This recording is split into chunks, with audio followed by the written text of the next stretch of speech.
नमस्कार दोस्तों, मैं हूं करण और आप सुन रहे हैं द हॉन्टिंग फियर की एक ऐसी कहानी जो शायद आपकी नींदें उड़ा दे, वो भी मेरी जुबानी।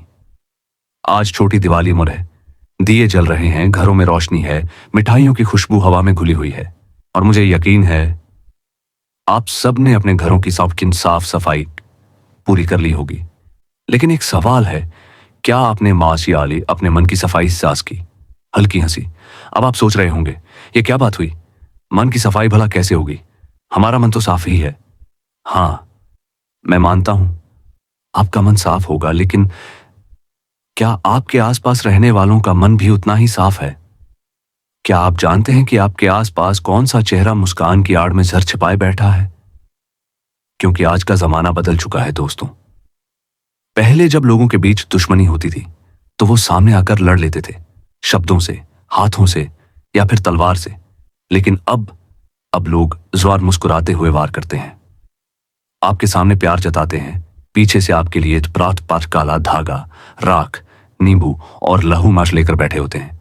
ऐसे लोगों के मन में ईर्ष्या की ज्वाला जलती है जिसे वो सिर्फ आपके खून से बुझाना चाहते हैं, और इसके लिए वे सहारा लेते हैं उन ताकतों का जो दिखाई देती नहीं पर सब कुछ देखती हैं।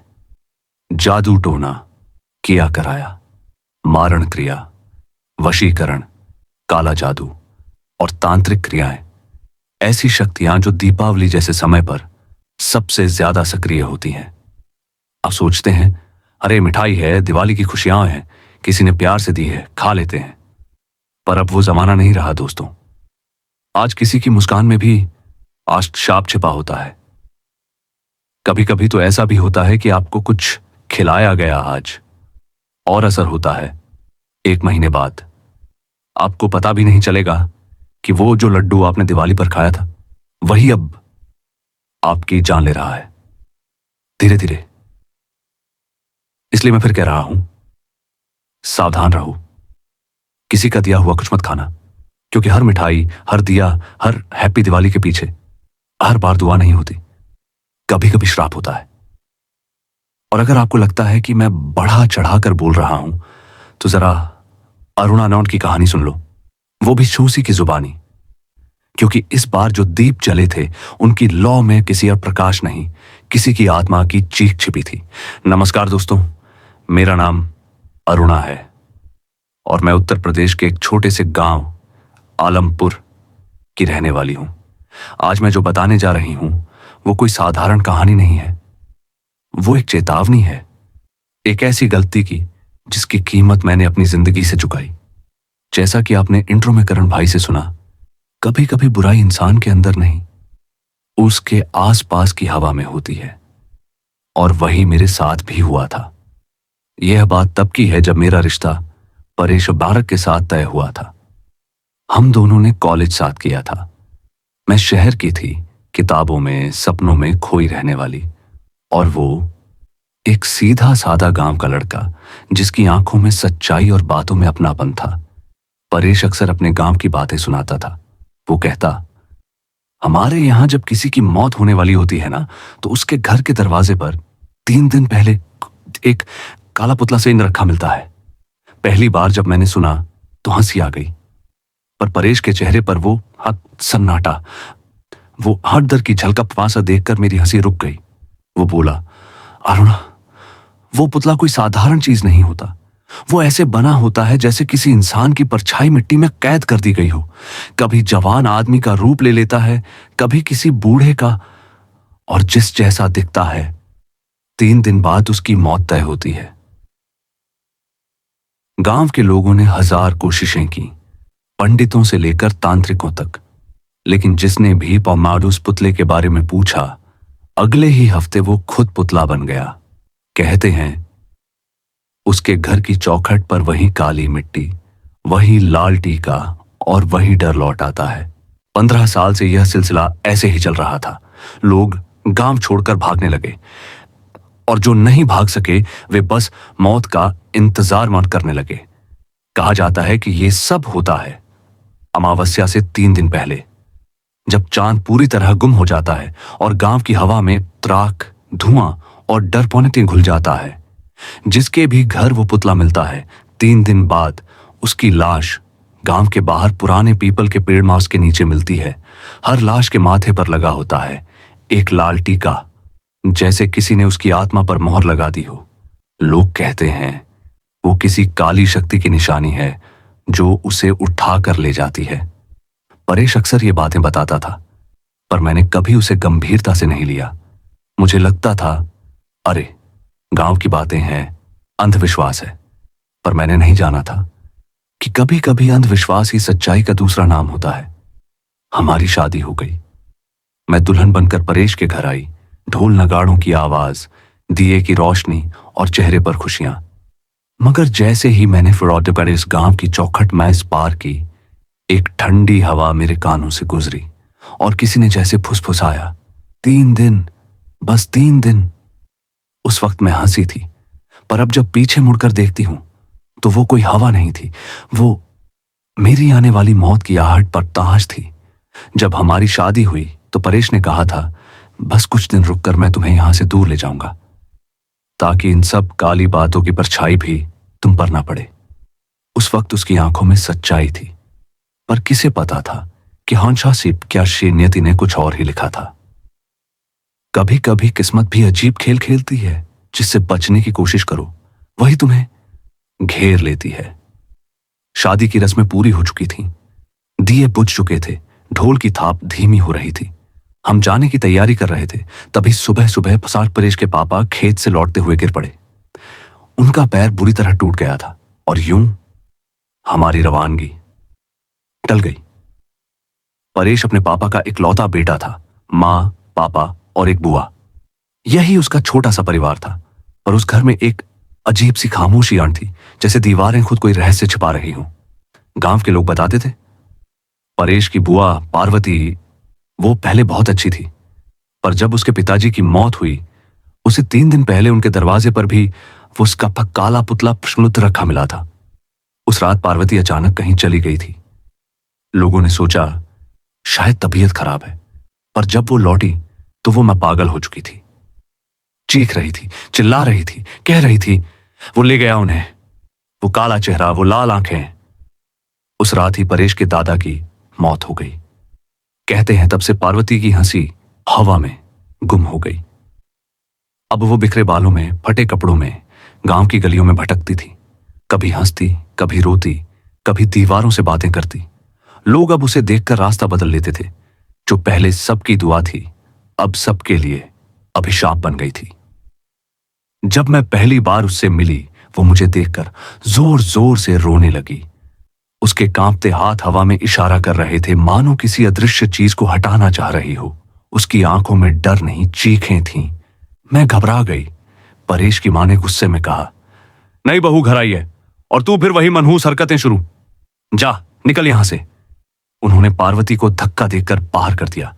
वो बड़बड़ाती हुई चली गई, पर जाते जाते उसने मेरी ओर देखा और वो नजर आज भी मेरे सपनों में जलती है। भाग जा बेटी, अब तेरी बारी है, उसने धीमे से कहा। समय बीतता गया। परेश के पापा का पैर ठीक नहीं हो रहा था। डॉक्टरों ने कहा था हड्डी में कुछ अजीब सा सूजन है, जो किसी बीमारी से नहीं, मानो किसी छाया से आई हो। हमने सोचा बस 10 दिन की बात है, फिर निकल जाएंगे। पर 10 दिन 20 हुए, 20 से 60, और देखते देखते 2 महीने बीत गए। इन 2 महीनों में मैंने गांव के लोगों से वही पुरानी कहानी बार बार सुनी, हर मौत से। 3 दिन पहले हर घर के बाहर शिक्त काला पुतला, कभी मिट्टी का, कभी कपड़े का, पर उसकी आंखें हमेशा पिसलाल धागे से सिली होती थीं। गांव वालों ने मुझे समझाया, बेटी, अगर कभी वो पुतला दिख जाए तो उसे छूना मत, उसे देखना भी मत। मैं हंस पड़ी।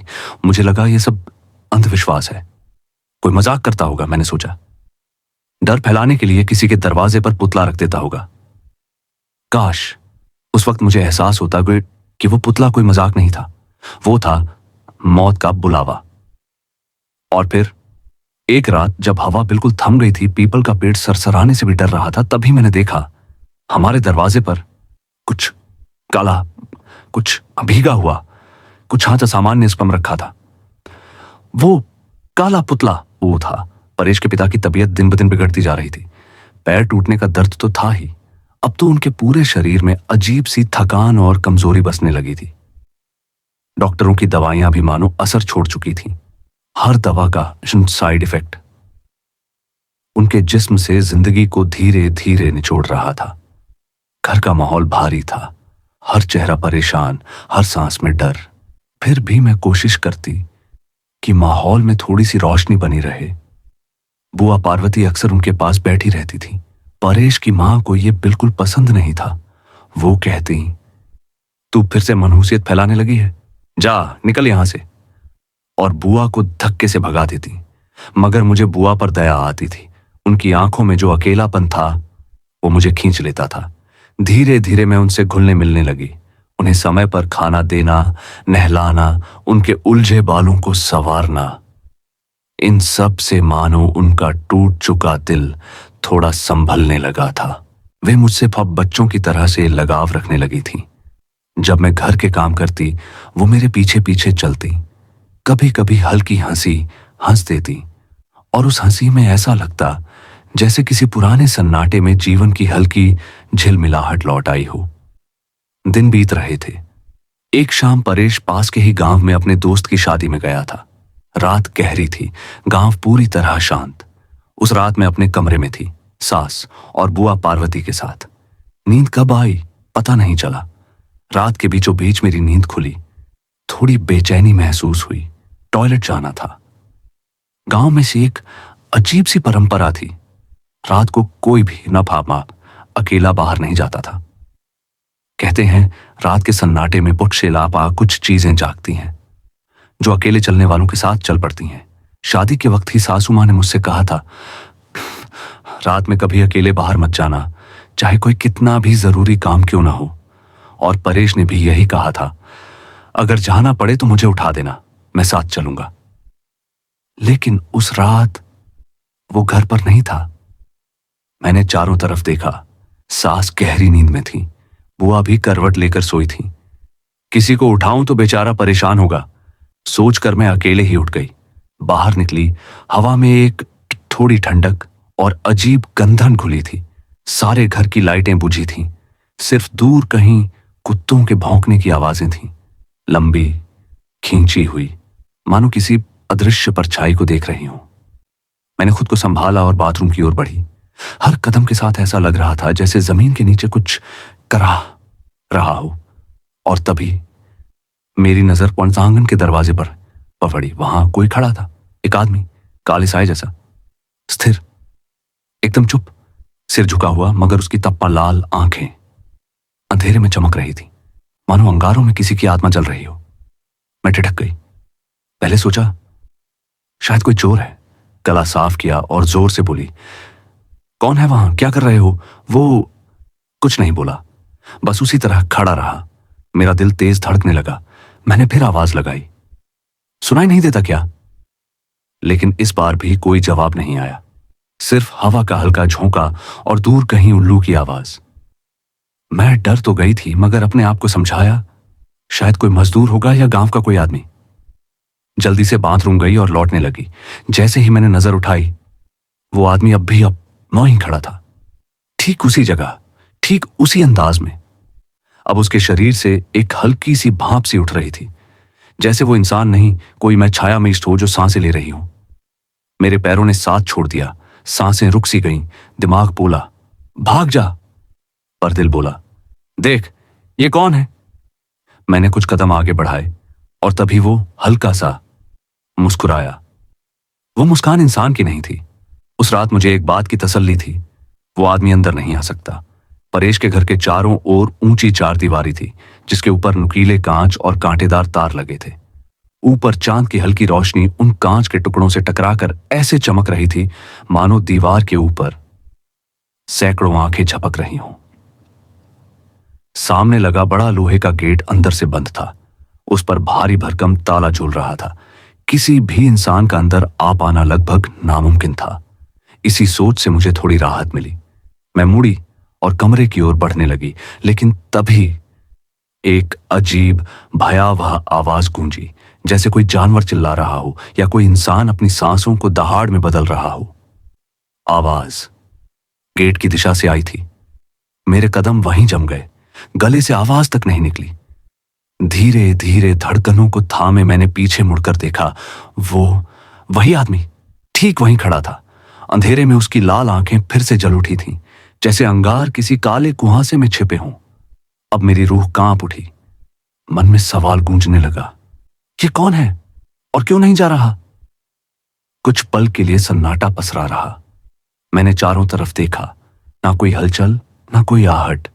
बस हवा का एक ठंडा झोंका मेरे गालों को छूकर निकल गया और पत्तों के बीच कुछ फुसफुसाया, वो यही है।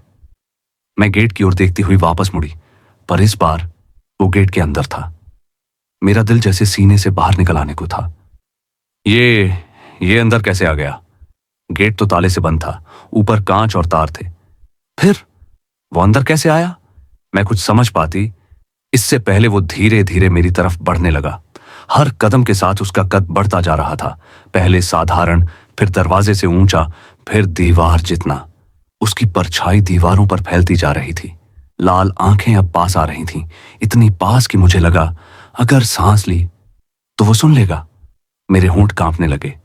हे भगवान, मैं खुद से बुदबुदाई। शायद कोई मजाक कर रहा है, पर किसने? रात के इस वक्त, इस वीराने में। वो एक कदम और बढ़ा और हर कदम के साथ उसके शरीर से अंधेरे की धुंध निकलने लगी, जैसे कोई परछाई जिंदा हो उठी हो। मैं डर से जड़ हो गई थी। आंखें खुली थीं, पर सब धुंधला। फिर अचानक मेरे अंदर की आखिरी हिम्मत भी टूट गई। मैं जोर जोर से चिल्लाने लगी। मेरी चीख रात के सन्नाटे को चीरती हुई सारे घर में गूंज उठी। दरवाजे खुलने लगे। सासू, माँ, बुआ और बाकी लोग दौड़कर बाहर आए। मैं फर्श पर बैठी थी, सांसें उखड़ी हुई, आंखें फैली हुई, पसीने से भीगी हुई।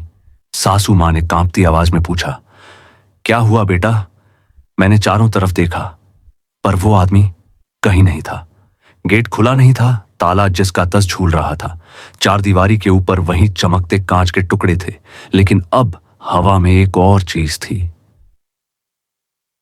उसके होने की गंध। शायद मेरी आंखें बंद हो गई थीं जब मैंने चीखा, या शायद वो साया खुद धुंध में समा गया था। लेकिन एक बात तय थी, वो वहां था और वो मुझे देख रहा था। सासू मां ने मेरा हाथ पकड़ा और बोली, मैंने कहा था ना, रात में अकेली बाहर मत जाना। देखा क्या हुआ? मैं कांपती आवाज में बोली, बाहर कोई आदमी था। वो कुछ पल चुप रही, फिर बोली, वो आदमी नहीं था, वो कुछ और अप्रार था।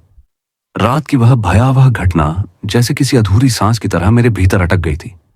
सबको लगा अब सब ठीक है, पर मुझे पता था कुछ तो बाकी है, कुछ जो अभी खत्म नहीं हुआ। मैंने अपनी सासू मां से कहा, कोई आदमी था, मैंने अपनी आंखों से देखा था। वो गेट के अंदर आ गया था और मेरे चिल्लाने पर भाग गया।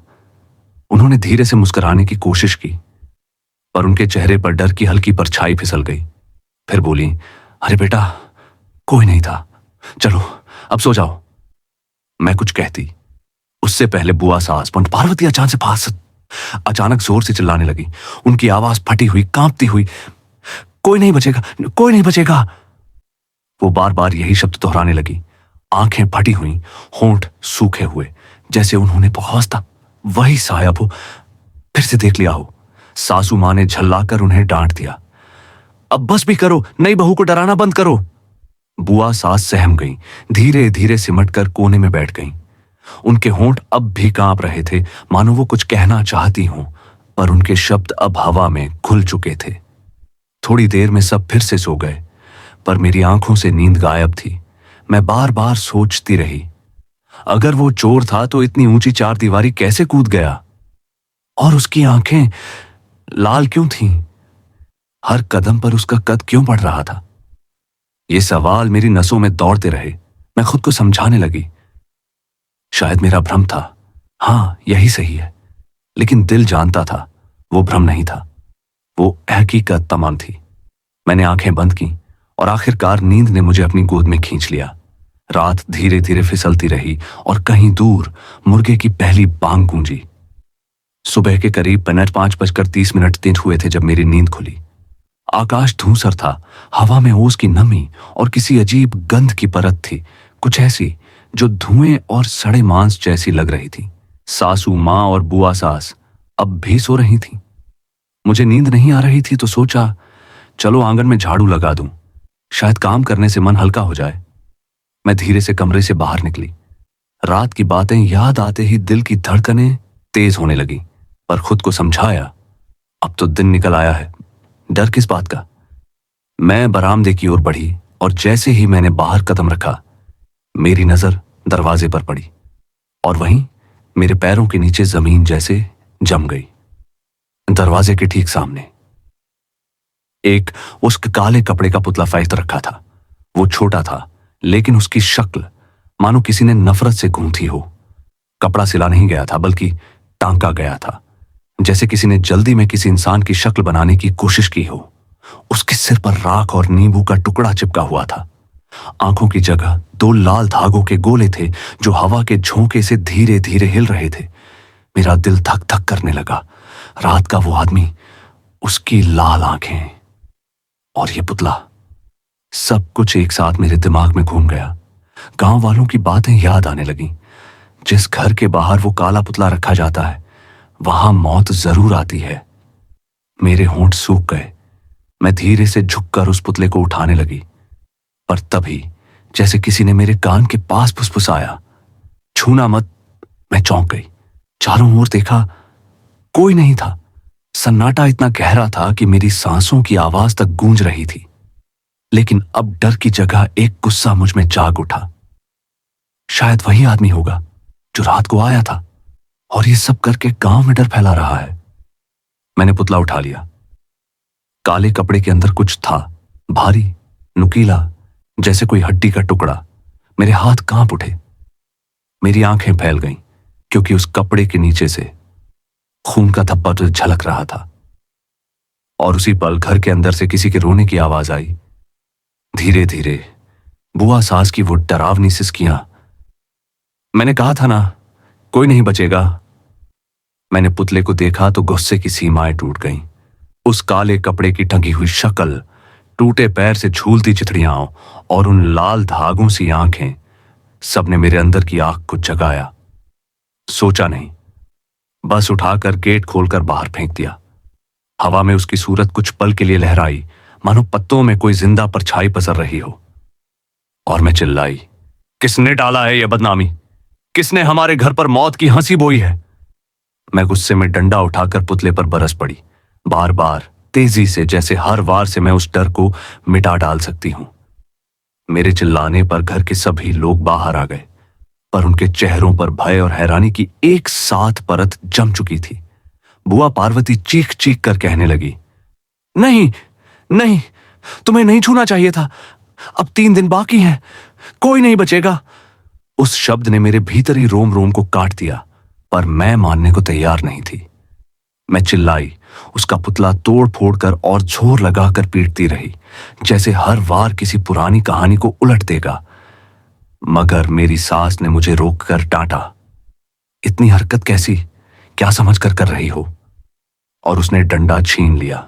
गांव वाले डर के साए में कुछ ही कह पाए। बेटी, ऐसा मत करो, यह ठीक नहीं है। मैंने अपना सिर झटकते हुए उस पुतले को फिर उठाया और पैरों से कुचला, फिर गुस्से में उसे कूड़े के ढेर में फेंक दिया। लोग स्तब्ध थे, जैसे किसी ने उनके विश्वास की दीवार पर दरार लगा दी हो। मेरी सास मुझे भीतर खींच ले गई, चेहरा सफेद और आवाज कांपती हुई। यह सब क्यों किया? तुम्हें समझना चाहिए था। मैंने टूटे हुए मन से कहा, रात में कोई आया था, वही पुतला वहीं रख गया होगा। पर मेरे शब्दों को सुनकर भी वे शांत नहीं हुई। डर उनकी बातों के हर छेद से झलक रहा था। फिर मेरी सास ने तुरंत ही परेश को फोन किया। परेश लौट आया, चेहरा बेचैन, कदम तेज। उसने मुझे डांटा, घर वालों से कहा कि कुछ भी होने से पहले हमें यहीं से निकल जाना होगा। 3 दिन से पहले हम यहां से चले जाएंगे, उसने आदेश की तरह कहा। यह सुनकर सबने सहमति जताई। जिन्हें अब तक डर का एहसास नहीं हुआ था, वे भी मानने लगे कि शायद यही बेहतर होगा। रात के उस पुतले को, जिस पर मैंने गुस्से में वार किए, मैंने कूड़े में फेंका, पर उसके साथ जो हुआ वो अब किसी की समझ से परे था। परेश के पापा को उस काले पुतले की असलियत और उसके अर्थ के बारे में अभी तक कुछ नहीं बताया गया था। किसी ने शायद सोचा था कि यह सूचना और डर पैदा करेगी, पर डर की लपटें अक्सर ऐसे ही छुपकर घर में फैल जाती हैं। मैंने जब देखा कि परेश ने पल पल अपना फोन हाथ में थाम रखा है और घर के कोने कोने में सन्नाटा ऐसा गहरा है कि आवाजें भी घुटकर रह जाती हैं, तो मेरे भीतर सिरफिरापन नहीं, सच्चे खौफ की एक नई परत पड़ती गई। जैसे अब कोई उल्टा सूरज उग आया हो और उसकी रोशनी से हर चीज डरने लगी हो। वो पुतला मेरे लिए ही आया था। यह कहते हुए ससुर जी की आवाज मानो उनके गले में अटक गई। उनकी आंखों में वह डर था जो किसी आदमी में तभी आता है जब मौत उसकी परछाई बनकर साथ चलने लगे। परेश ने उनकी पीठ थपथपाई। कुछ नहीं होगा पापा, मैं हूं ना, सुबह होते ही हम यहां से निकल जाएंगे। पर शब्दों से डर नहीं जाता, वह बस थोड़ी देर के लिए सो जाता है। मैं चुपचाप कोने में बैठी थी। भीतर ही भीतर पछतावे का बवंडर उमड़ रहा था। कहीं मेरी वजह से सबकी जान खतरे में तो नहीं पड़ गई। मैं सोच रही थी, पर साथ ही गुस्से की एक चिंगारी भी सुलग रही थी। आखिर वो कौन था जो लोगों को डराने के लिए ऐसे पुतले घरों के बाहर रखता है? कौन है जो इस गांव में छिपकर खेल रहा है मौत का खेल? मुझे पता लगाना ही होगा, मैंने धीरे से कहा। पर परेश ने झटके से मेरी ओर देखा। आंखों में डर और गुस्सा दोनों थे। चुप रहो, तुम नहीं समझती, ये कोई इंसानी काम नहीं है, बेवकूफी की हद होती है। उसकी आवाज इतनी भारी थी कि मेरे शब्द गले में ही जम गए। थोड़ी देर में गांव के लोग भी आ गए। कोई फुसफुसा रहा था, कोई ताने दे रहा था। शहर की बहू ही ऐसी होती है, सोचती कुछ नहीं, कर बैठती सब। अब भुगतो, 3 दिन से पहले निकल जाओ, वरना सब खत्म। हर चेहरा मुझे देख रहा था, जैसे मैं ही मौत की दूत बनकर आई हूं। किसी ने भी यह नहीं कहा कि यह किसी की साजिश हो सकती है। किसी ने नहीं सोचा कि यह डर शायद किसी इंसान ने ही बोया है। सबके मन में बस वही एक बात गूंज रही थी, 3 दिन। उस दिन हमने सारा सामान पैक कर लिया। परेश चाहता था कि रात को ही गांव छोड़ दें, पर गांव से शहर का रास्ता उस घने जंगल से होकर जाता था। वही जंगल जिसके बारे में कहते हैं कि रात के समय वहां कोई और रहता है। इसलिए फैसला हुआ कि सुबह निकलेंगे। अभी तो 3 दिन बाकी हैं, किसी ने धीमे स्वर में कहा। पर उस रात जो होना था, उसके बाद 3 दिन की बात बेकार लगने वाली थी। मैंने खुद को समझाया, भूत प्रेत जैसी कोई चीज नहीं होती, ये सब अंधविश्वास है। पर मन का एक हिस्सा जो अब तक शांत था, आज पहली बार कांप उठा। उस रात किसी ने भी खाना नहीं खाया। हर कमरे में सन्नाटा, दियों की लौ कांपती हुई, और बाहर हवा में एक अजीब सी गंध तैर रही थी, कुछ सड़ा हुआ, कुछ जिंदा, कुछ अदृश्य। गांव में खबर फैल चुकी थी कि वो पुतला परेश के पापा के लिए था। लोगों ने फुसफुसाना शुरू कर दिया था, 3 दिन में एक और नाम मिटेगा। शाप ने अपना निशाना तय कर लिया है। अब वक्त था रात का दूसरा पहर, और उस पहर में जब दीवारों की परछाइयां लंबी हो जाती हैं और हवा धीरे धीरे किसी के कदमों जैसी लगने लगती है, तब सन्नाटा भी बोलने लगता है। आधे रात के सन्नाटे में वो आवाज फिर से मेरे कानों में घुस गई। एक अनजान फुसफुसाहट, जैसे कोई पुराना किस्सा बार बार दोहरा रहा हो। पहली बार में मैंने उसे नींद का भ्रम समझकर ठुकरा दिया था, पर जब वह आवाज फिर गूंजने लगी, एक खौफनाक जानवर जैसी कराह, तो मेरी नींद एक झटके में उड़ गई। आंखें ढंसी हुई, दिल ठोक ठोक कर रहा था। कमरे का दरवाजा मैंने अंदर से लॉक किया था। यह बात मेरे दिमाग में बार बार गूंज रही थी। फिर भी दरवाजा तेज आवाज के साथ खुला। ऐसा लगा जैसे किसी ने हवा की एक ठंडी तलवार कमरे में घोंप दी हो। वह हवा इतनी तेज थी कि पल भर में हर एक बाल कांप उठे। सांसों में बर्फ टकराने सी ठंडी खनक आ गई। पहली सोच आई, शायद मैंने दरवाजा लॉक ठीक से नहीं किया। पर जब मैंने चारों ओर देखा तो सासू मां नहीं थी, बुआ नहीं थी। पूरा घर गहरा सोया हुआ था। बाहर भी खामोशी ऐसी थी मानो दुनिया ने सांस ही रोक ली हो। फिर मेरे कानों में किसी के कदमों की हल्की आहट सुनाई दी। वह लय सी थी, धीमी पर निश्चित, जैसे कोई घर के फर्श पर बिना वजन के चल रहा हो। मैंने दरवाजा खोला, थमकर पूछा, कौन है?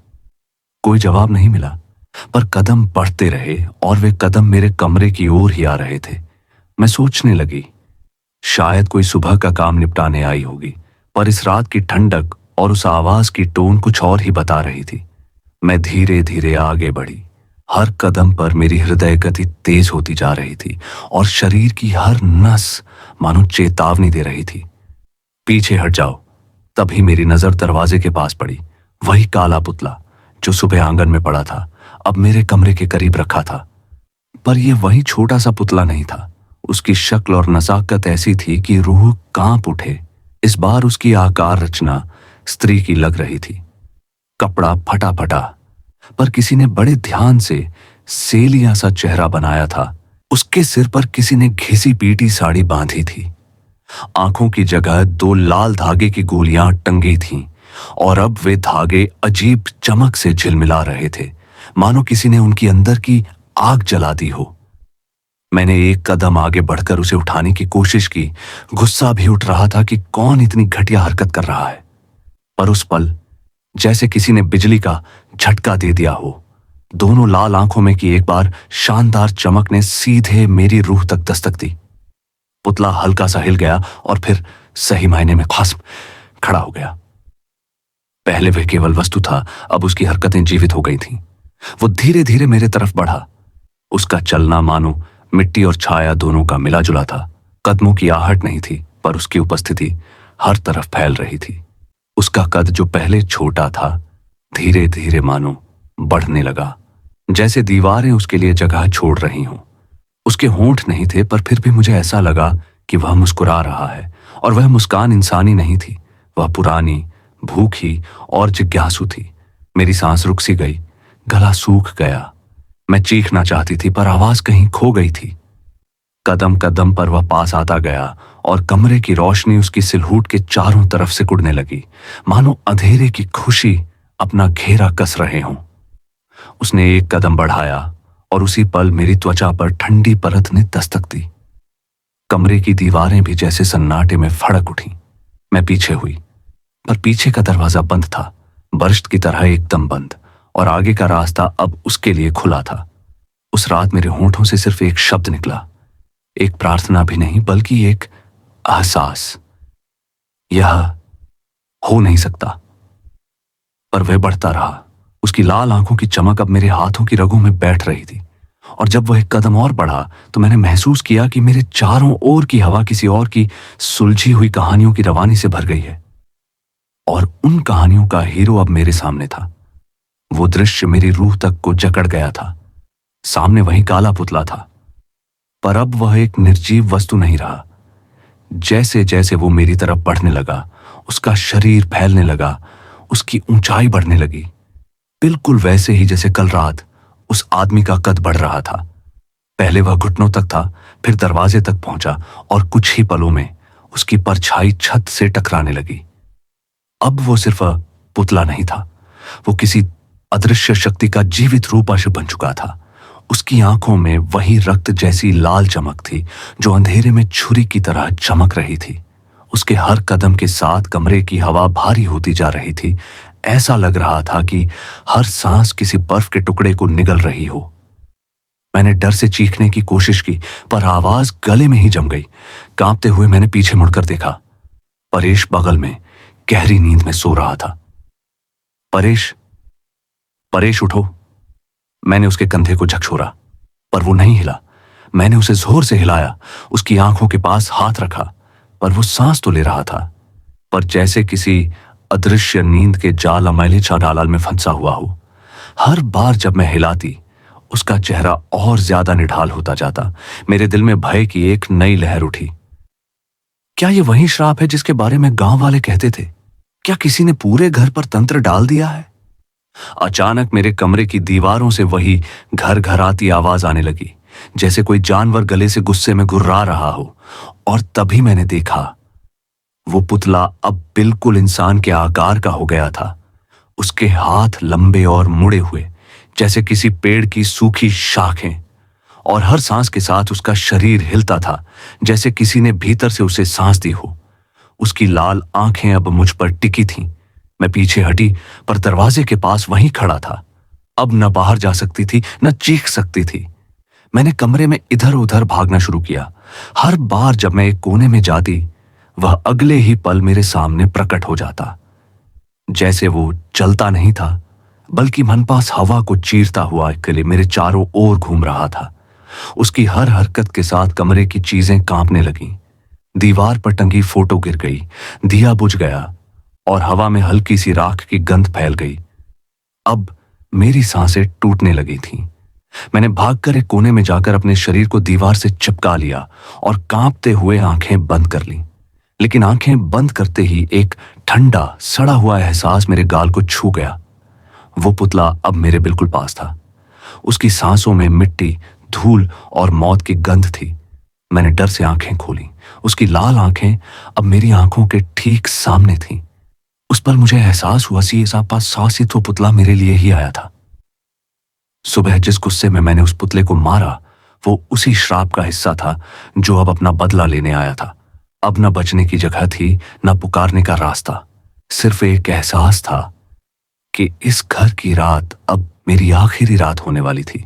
जब मेरी आंखें खुलीं तो मैं खुद को एक सुनसान खंडहर में पाई। चारों तरफ अंधेरा और सिहरन थी। सामने एक भूतिया मूर्ति खड़ी थी, जिसकी आंखें लाल आग की तरह चमक रही थीं। उसकी छाया दीवारों पर उंगलियों की तरह फैल रही थी और ऐसा लग रहा था मानो वो हर तरफ मुझे घूर रही हो।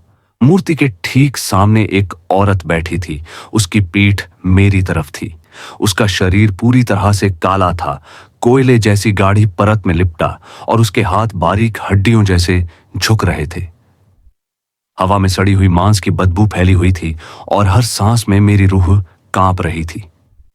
आसपास बिखरी हुई जानवरों की हड्डियों ने वातावरण को और भी डरावना बना दिया था।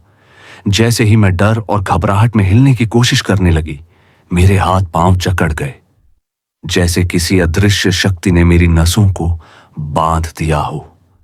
मैं जोर जोर से चीखने लगी, लेकिन आवाज गले में ही फंस गई।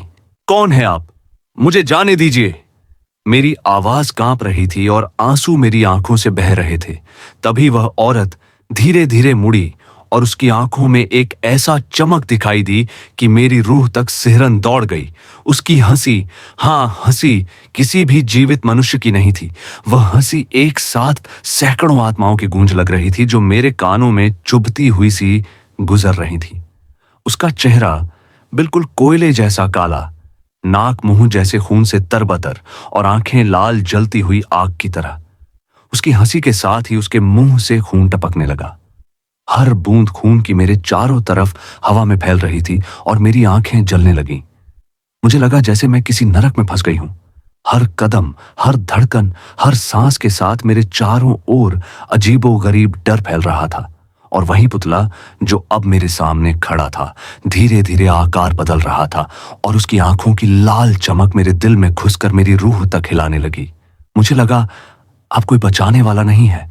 यह जगह केवल मृत्यु, केवल काला जादू, केवल डर का साम्राज्य है। और वही औरत, वही काली छाया अब मेरे पास बढ़ रही थी। मेरी चीख हवा में गूंज रही थी, लेकिन कोई सुनने वाला नहीं था। सिर्फ वही लाल आंखें, वही पुतला और वही डरावनी हंसी। अब मुझे समझ में आया, आज मेरी जिंदगी और मौत के बीच केवल कुछ कदम का फासला है और इस अंधेरी जगह में कोई भी नहीं बचा सकता। उस औरत के हाथों में खून से सने लंबे नाखून थे, इतने लंबे कि जैसे किसी जंगली जानवर के पंजे हों। हर नाखून से लाल गाढ़े खून की बूंदें टपक रही थीं और जमीन पर गिरते ही सिसकारी सी आवाज कर रही थी। उसकी आंखों की लाल चमक अब और भी तेज हो गई थी, जैसे किसी नरक का दरवाजा उनमें खुल गया हो। मैं उस भयानक चेहरा देखती रही, जड़, सुन्न, सांस थमी हुई। मेरे शरीर की एक एक नस डर से कांप रही थी। वो औरत धीरे धीरे मेरी तरफ देखी, फिर मुड़ी और सामने रखी उस खून से सनी मूर्ति की ओर मुख किया। फिर वह अजीब डरावनी भाषा में कुछ मंत्र जैसे शब्द बोलने लगी। उसकी आवाज भारी, गूंजती हुई और ऐसी थी जैसे सैकड़ों आत्माएं एक साथ बोल रही हों। वो हर शब्द के साथ जमीन कांप रही थी। हवा में धुआं फैलने लगा और उस मूर्ति की आंखें लाल से सुनहरी होकर अब खून की धार की तरह चमकने लगीं। मैं कांपते हुए याद करने की कोशिश कर रही थी, मैं यहां कैसे आई? मुझे तो बस वो पुतला याद था जो मेरे कमरे में था, और फिर बस अंधेरा।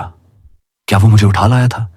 क्या ये वही जगह है जहां वो काली ताकतें रहती हैं? मुझे जाने दीजिए, प्लीज जाने दीजिए, मैंने रोते हुए कहा। लेकिन वो औरत बस मुस्कुराई, एक ऐसी मुस्कान जिसमें इंसानियत का कोई नामो निशान नहीं था, बस पागलपन और खून की भूख थी। वो उठी और अब उसके हाथ में एक भारी तलवार थी।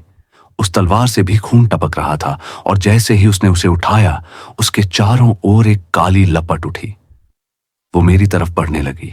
हर कदम पर उसके पैरों में पहने हुए पुराने जमाने के चांदी के कड़े खनक उठते, छन छन छन, और उनकी आवाज उस खंडहर में गूंजती जा रही थी। मेरे दिल की धड़कन अब इतनी तेज थी कि मुझे अपनी ही सांस सुनाई नहीं दे रही थी।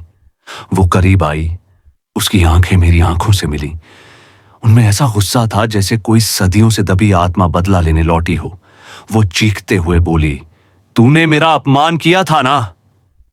उसकी आवाज बिजली की तरह खंडहर में गूंज उठी। अब तुझे सजा मिलेगी, अमावस्या का इंतजार नहीं, आज ही तेरा अंत होगा। फिर उसने जोर से चीख मारी, कोई नहीं बचेगा, तू भी मरेगी, तेरा ससुर भी मरेगा, और धीरे धीरे पूरा गांव खून में डूब जाएगा। अब उसकी आंखों में आग जलने लगी थी।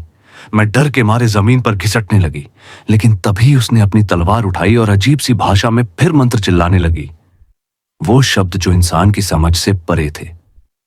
जैसे ही उसने आखिरी शब्द बोला, मेरा पूरा शरीर हवा में उठ गया। मैं लटक रही थी, चीख रही थी, लेकिन मेरी आवाज उस खंडहर की दीवारों में गूंजकर वहीं दब जाती थी। वो औरत हंसने लगी। वो हंसी नहीं थी, वो मौत का संगीत था। खून की बूंदें अब उसके मुंह से बहकर उसकी गर्दन तक पहुंच रही थी। जो किया था उसकी सजा तो मिलेगी। उसकी आवाज भारी, धीमी और भय से भरी हुई थी। फिर उसने तलवार आकाश की ओर उठाई और गर्जना की, तू मेरा सिर। उसके ये शब्द जैसे किसी अंधेरी शक्ति का दरवाजा खोल रहे थे। हवा में लाल रोशनी फैली, जमीन कांपने लगी, और मुझे लगा अब मौत बस एक सांस दूर है। मेरा सिर दीवार से टकराया, और जैसे ही मैं संभलने की कोशिश कर रही थी, मुझे लगा कि कोई अदृश्य हाथ मुझे लगातार पीट रहा है। हर चोट पर मेरी चीख हवा में गूंजती, लेकिन कोई मेरी मदद के लिए नहीं आता।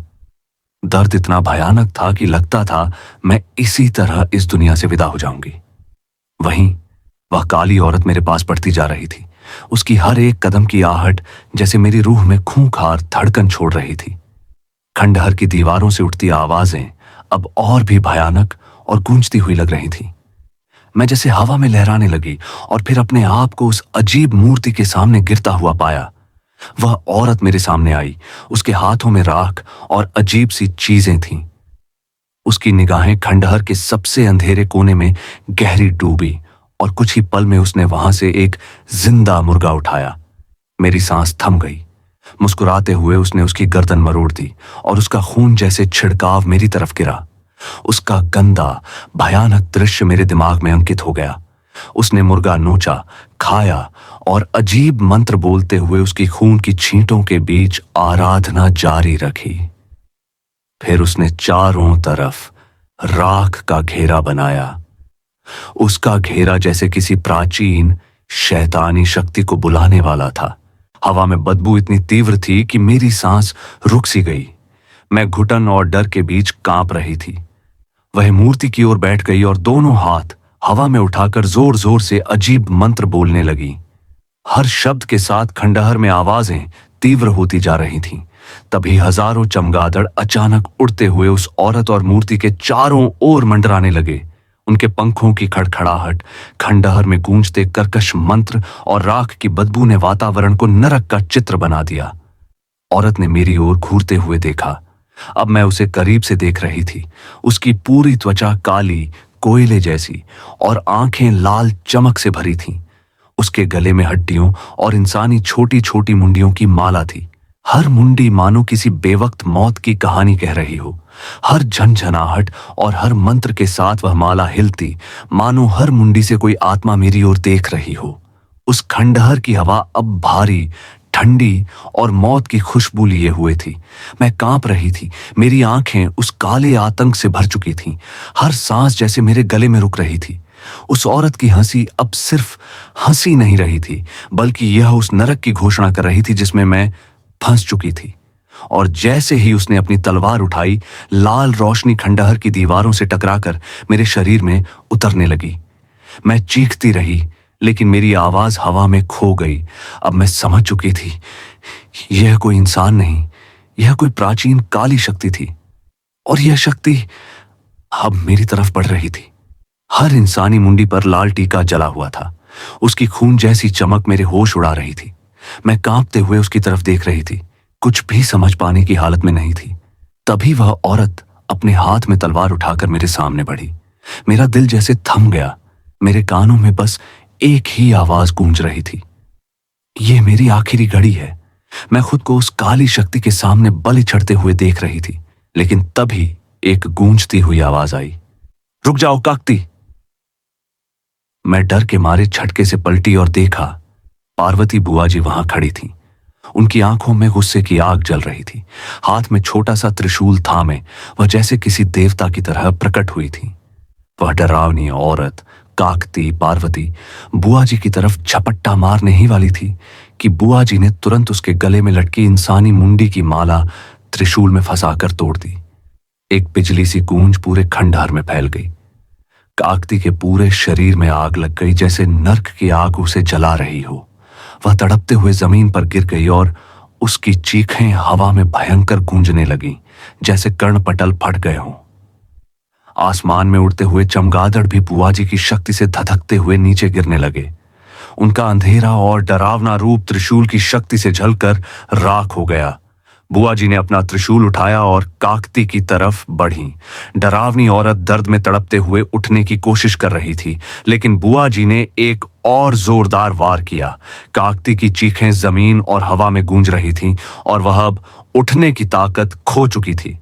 फिर बुआ जी बिना देरी किए उस भयंकर मूर्ति की तरफ बढ़ी, जिसकी आंखें लाल और मुंह खून से सना हुआ था। उन्होंने जोर से जय भोलेनाथ कहा और त्रिशूल से प्रहार किया। अचानक पूरे खंडहर में बिजली जैसी गूंज फैली। मूर्ति से अजीबोगरीब डरावनी आवाजें निकलने लगीं, जैसे कोई नर्क अपने दरवाजे खोल रहा हो।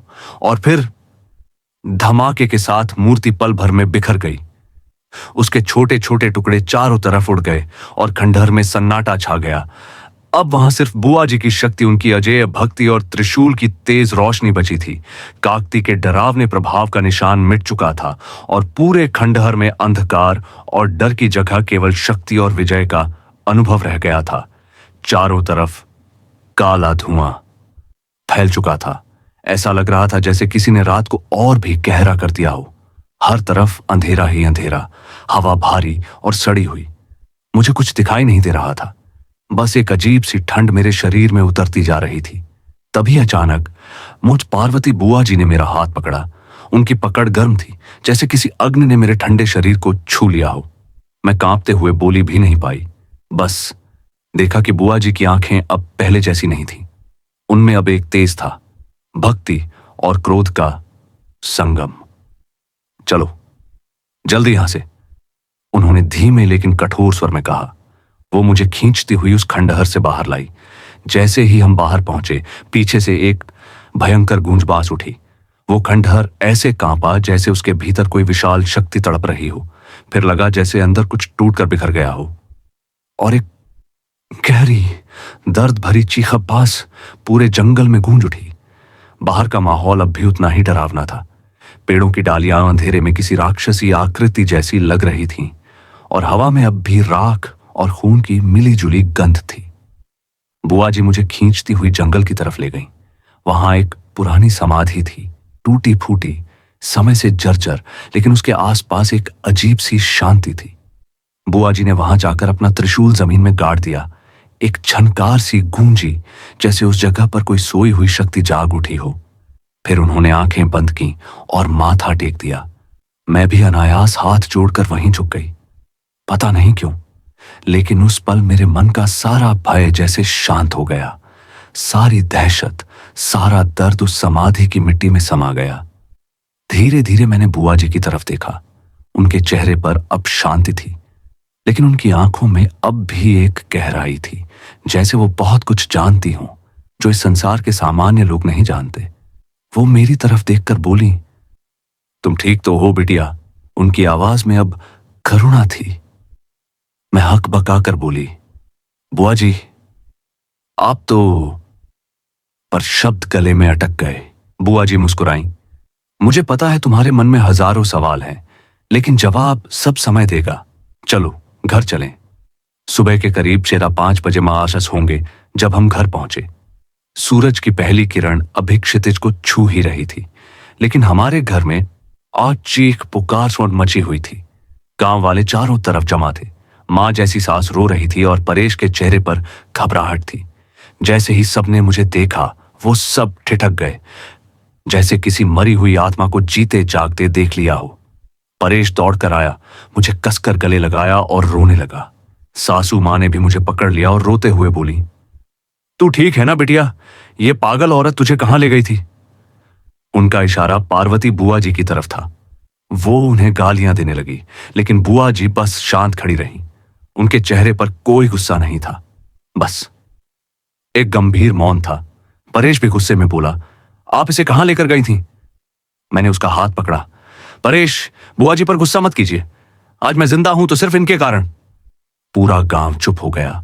सबकी निगाहें बुआ जी पर टिक गईं और उस क्षण सूरज की पहली किरण बुआ जी के त्रिशूल पर पड़ी। वो किरण जैसे खून के निशानों को सोने में बदल गई। पार्वती बुआ जी ने धीरे से कहा, जहां अंधकार होता है वहां किसी ना किसी को दीपक बनना पड़ता है। और वो बिना कुछ कहे धीरे धीरे उसी जंगल की तरफ चली गई जहां से उन्होंने मौत से मुझे खींचकर बाहर निकाला था। मैंने पार्वती बुआ जी के साथ घर के अंदर कदम रखा और सभी लोग मेरे चारों तरफ इकट्ठे हो गए। उनकी आंखों में डर और उत्सुकता दोनों झलक रही थी। सभी पूछने के लिए बेचैन थे, जैसे मैं किसी अंधेरे रहस्य फिल्म से लौट कर आई हूं। गांव की कुछ औरतें, जिन्हें मेरी सुरक्षा की चिंता थी, घबराकर बोली, बेटी बताओ तो सही, क्या हुआ तुम्हारे साथ? हम तो कह रहे थे कि सुबह जो गलती हुई थी उसके कारण कुछ ना कुछ जरूर होगा। उनकी आवाज में डर और नफरत के बीच की चिंता थी। और वही परेश, मेरी हालत देखकर बेचैन और हताश, मुझे संभाले हुए था। सवालों की बरसात शुरू हो गई। हर कोई जानने के लिए आतुर था कि मैं कहां गई थी, किससे मिली थी और किसने मुझे बचाया।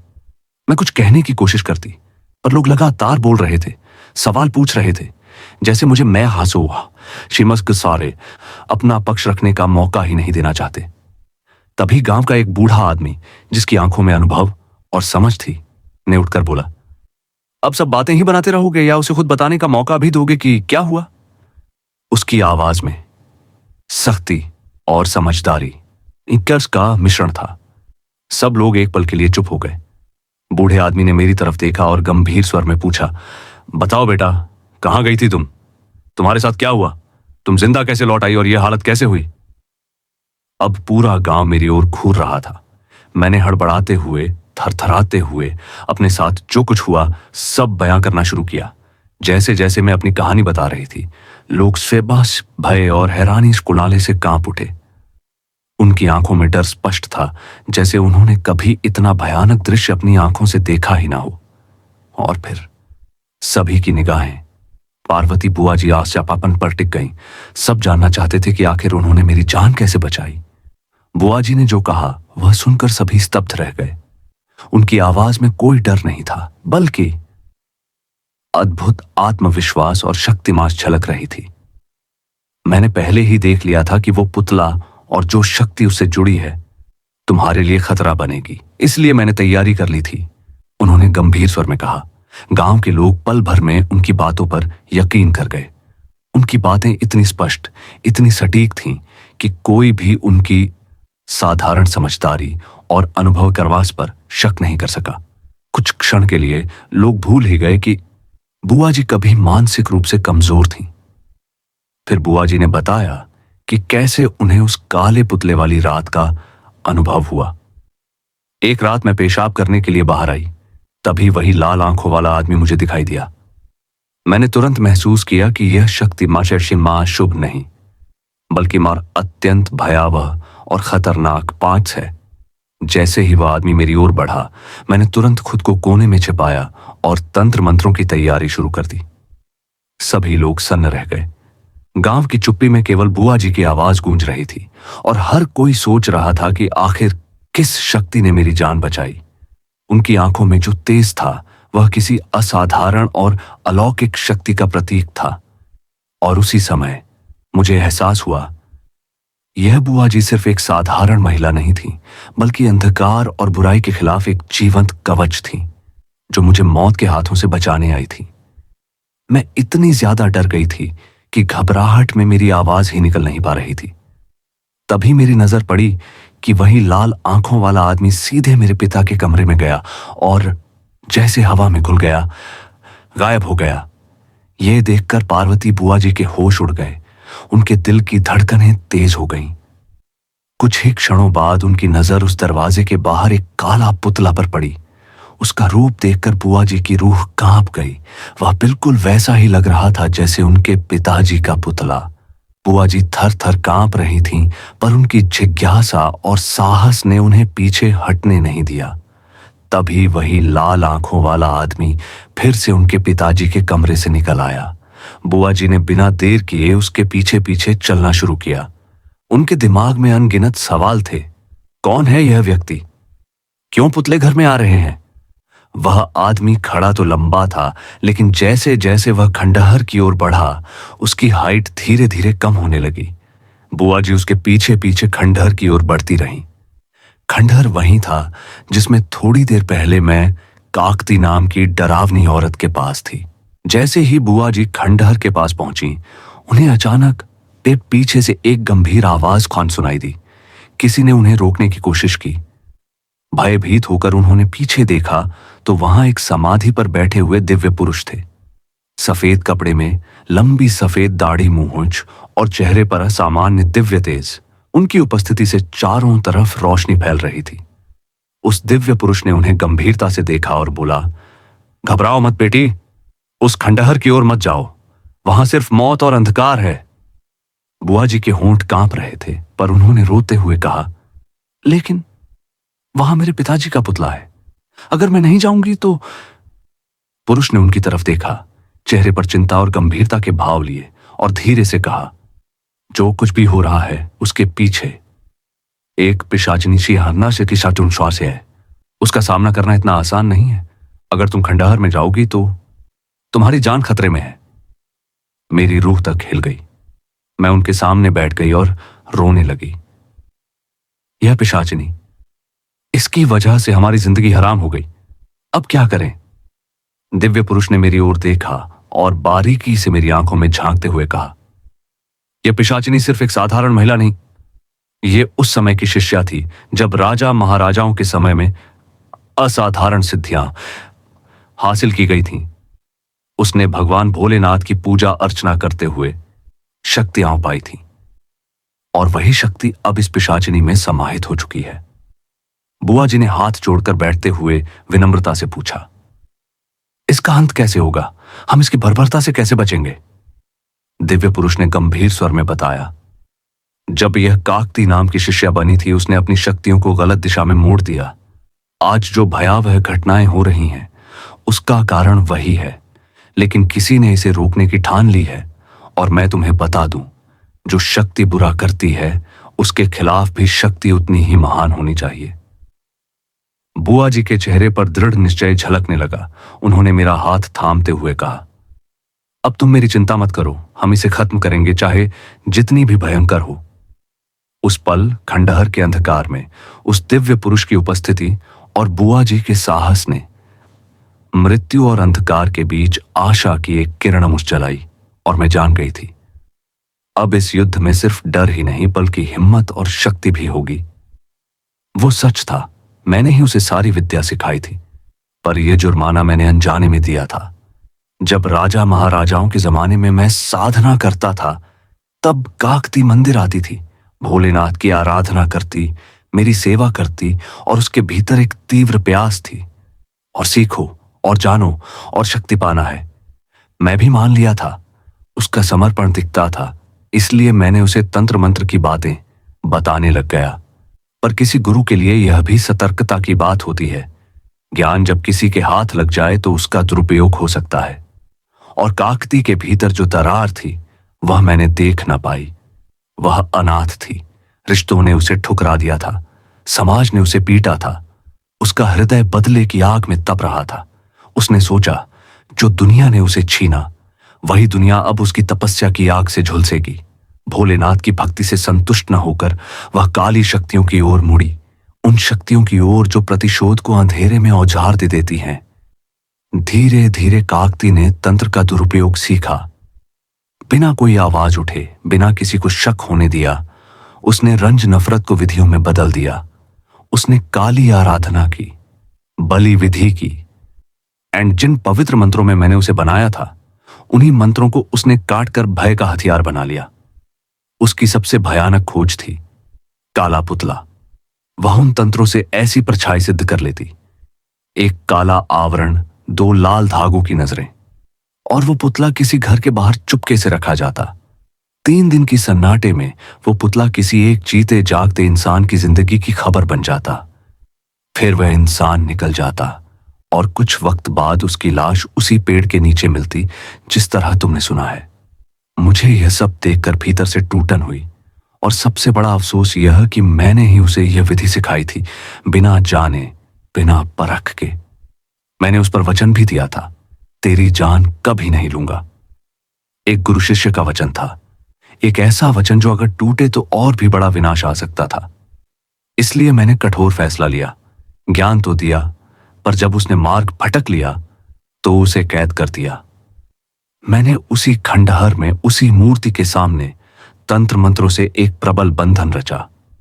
उस बंधन ने काकती को जीवमृत बना दिया। बलि देने के बाद भी वह अमर सी रह गई, पर बंधन ने उसे वहीं कैद कर रखा, खंडहर के भीतर, चार दीवारी के भीतर नहीं, बल्कि मंत्रों के घेरे में, जहां वह जिंदा मृत थी। उसने बार बार बलियां दी। हर बलि ने उसे और शक्ति दी। हर एक प्राण त्याग से उसकी आयु बढ़ती चली गई, और कहा जाता था कि हर एक हत्या उसके लिए 100 साल की उम्र जोड़ देती थी। साल गुजरते गए, गांव वाले धीरे धीरे भूलने लगे, खंडहर सूना पड़ा रहा। और तब एक बेतुका हादसा हुआ। एक खानाबदोश ढोले ने अपनी बकरियां चराने के लिए पास से गुजरा। उसकी एक बकरी खोई और खंडहर में चली गई। ढोले ने दरवाजा खोलकर बकरी ढूंढने की कोशिश की, और उसी एक गलती ने बंधन को तोड़ दिया।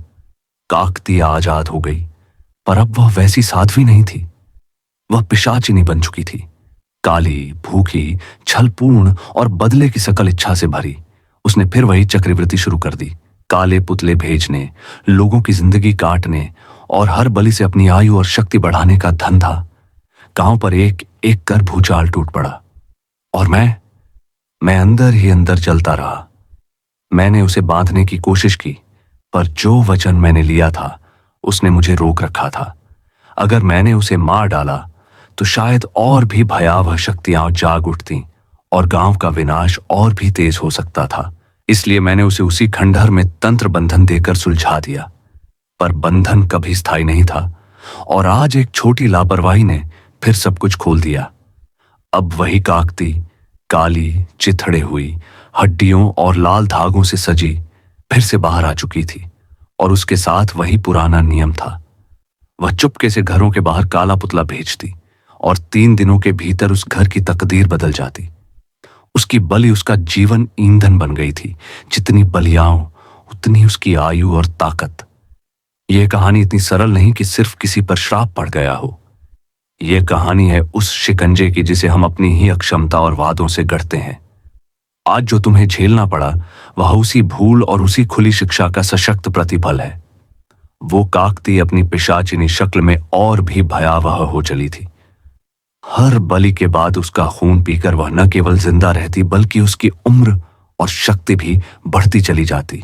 जिन लाशों को वह पेड़ के नीचे फेंकती, वही लोगों की आखिरी सनसनी बनकर गांव में नाम बन जाती, और वही काला पुतला, उसकी उस काली शक्ति का अंधेरा रूप घरों के बाहर चुपचाप रख दिया जाता।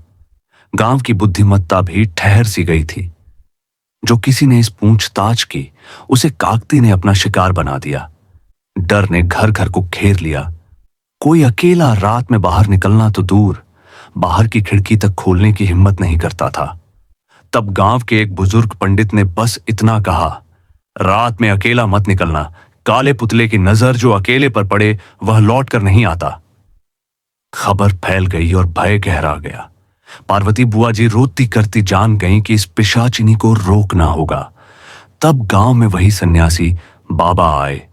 उनके शब्द साधारण पर उनकी बातें भारी थीं। उन्होंने कहा कि इस पिशाचिनी का अंत किसी तांत्रिक या पंडित के लिए मुमकिन नहीं। यह काम सिर्फ उसी हाथ में है जिसका घर पहले ही इससे प्रभावित हुआ हो, और वह भी केवल तब जब वह सच्चे दिल का भक्त हो। सन्यासी बाबा ने बिन कहे ही एक और भयावह सत्य बता दिया। काकती का जोर अमावस्या के वक्त सबसे ज्यादा बढ़ जाता है। जो भी पुतला अमावस्या के दिन आता है उसकी मौत उसी दिन निश्चित होती है। अतः काकती का खात्मा तभी संभव है जब वह अमावस्या से पहले किसी की बलि देना चाहे और उसी क्षण कोई सच्चा दिलवाला उसके विरुद्ध उठे। पर यह दिन कब आएगा कोई नहीं जानता। बुआ जी ने यह सुनते ही अपना मन दृढ़ कर लिया। पर वहां एक और सच्चाई थी जो उनके लिए यातना बन गई।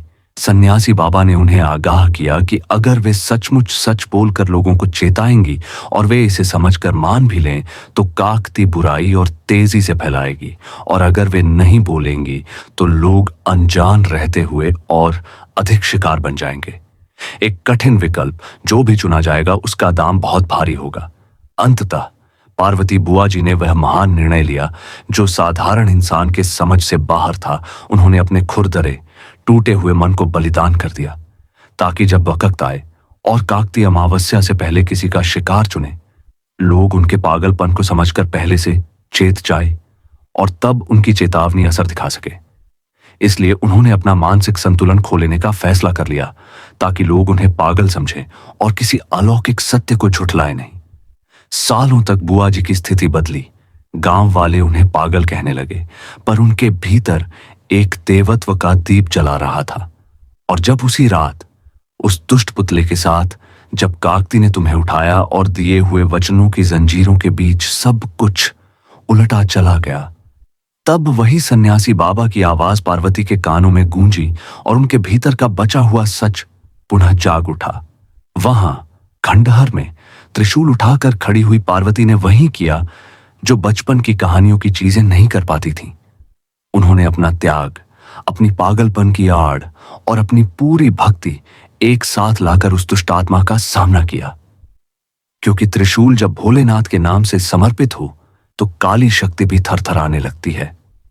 वो काकती जो वर्षों से मौत की परछाई बनकर भटक रही थी, उसके गले में इंसानों की खोपड़ियों से बनी वह भयानक माला थी। हर एक मुंडी उसके द्वारा दी गई किसी बलि का प्रतीक, और हर मणि में उसके 100 वर्षों की उम्र बसी थी। वही माला उसकी अमरता की जंजीर थी। जब तक वह माला सलामत थी, कोई भी शक्ति ने, चाहे मानव हो या देव, उसका अंत नहीं कर सकती थी। पर उस रात जब पार्वती बुआ जी ने त्रिशूल उठाया, उनकी आंखों में अब डर नहीं था, बस एक दिव्य ज्वाला जल रही थी। उन्होंने काकती की आंखों में देखा और गर्जना सी आवाज में बोली, तेरी हर बूंद में निर्दोषों का लहू है, आज उसका हिसाब होगा। बुआ जी ने त्रिशूल को हवा में घुमाया और झपटते हुए उस माला को त्रिशूल के कांटे में उलझा लिया। एक तीव्र चिंगारी, मानो आकाश फट गया हो। जैसे ही माला टूटी, हवा में एक अजीब सी गंध भर गई, जलते मांस, लोहे और राख की गंध। काकती ने एक भयंकर चीख मारी, ऐसी चीख कि खंडहर की दीवारें हिल उठीं, जमीन दरक गई और हवा काली हो उठी। हर टूटी मणि के साथ उसके भीतर कैद 100 साल एक एक कर खत्म होते गए। वो जलने लगी, उसका रूप राख में बदलता गया, उसकी आंखों की लाल लौ बुझने लगी, वो जमीन पर गिरकर तड़पने लगी, उसकी आवाज आसमान को चीरती हुई गूंजी, नहीं, ये त्रिशूल नहीं, ये शक्ति नहीं। और फिर अगली ही क्षण एक भयंकर धमाके के साथ उसका शरीर जलकर राख बन गया।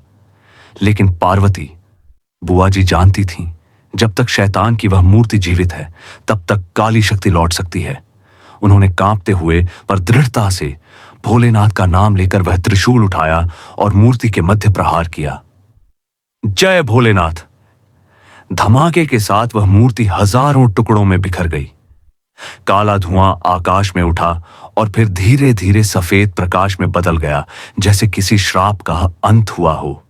वहां मौन छा गया, बस राख और हवा की आवाज बची।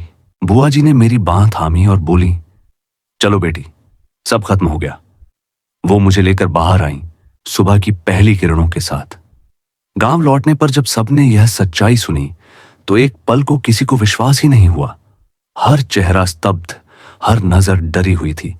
परेश रोते हुए बुआ जी के पैरों में गिर पड़ा। आपने हमारी जान बचा ली मां, हमें माफ कर दो। पर तभी बुआ जी का चेहरा पीला पड़ने लगा। उनकी सांसें भारी हो गईं, शरीर डगमगाने लगा और कुछ क्षणों में वे जमीन पर गिर पड़ी।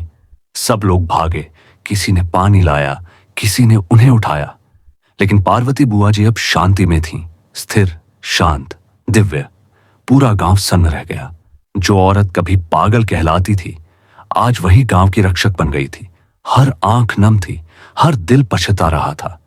सुबह होते ही उनका अंतिम संस्कार किया गया और जब अग्नि की लपटें उठीं, लोगों को लगा जैसे किसी संत की देह स्वर्ग जा रही हो। पंडित जी ने धीमे स्वर में कहा, काली शक्तियों का भार कोई इंसान नहीं झेल सकता। उन्होंने वो भार अपने ऊपर लेकर सबको मुक्त कर दिया। अब वो भोलेनाथ के चरणों में पहुंच चुकी हैं। उस दिन के बाद से गांव में कभी कोई काला पुतला नहीं देखा गया। पीपल का पेड़ भी मौन हो गया।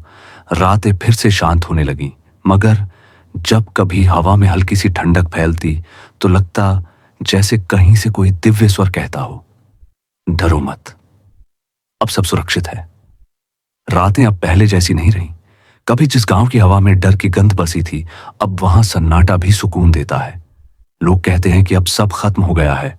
वो काकती पिशाचिनी, वो काला पुतला, वो मौत की परछाई, सब राख में मिल चुका है। पंडित जी की बात सच साबित हुई।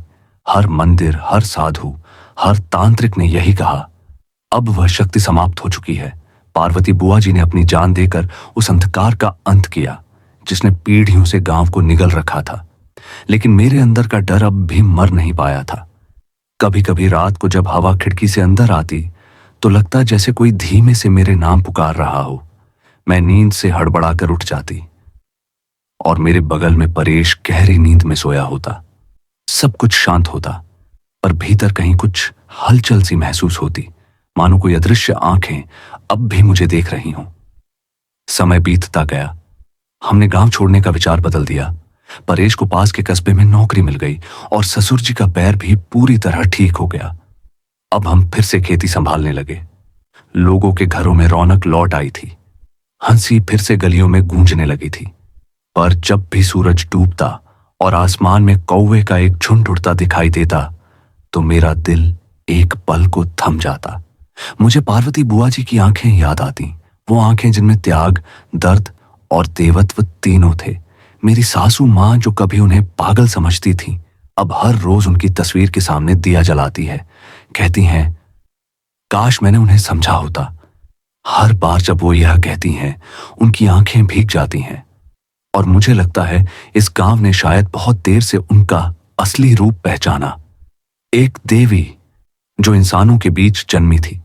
कभी कभी मैं सोचती हूं, शायद पार्वती बुआ जी आज भी कहीं आसपास हैं, किसी अदृश्य रूप में, किसी दिव्य शक्ति की तरह जो इस गांव की रक्षा कर रही है।